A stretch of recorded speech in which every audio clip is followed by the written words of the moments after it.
இன்றைக்கு காலை வேளையில் நான் பைபிளை படிச்சுக்கிட்டு இருந்தேன்.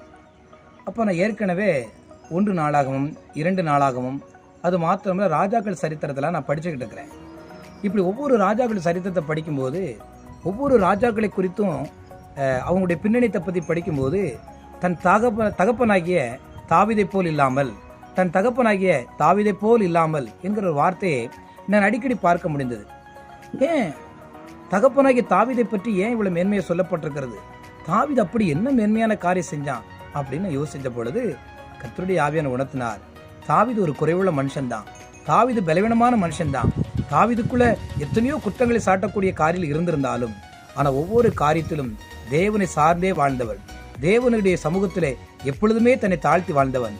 அதனாலதான் அவனுடைய வாழ்க்கையில் அந்த அளவுக்கு தேவனுடைய கிருபை அதிகமாக இருந்தது. ஆமென்.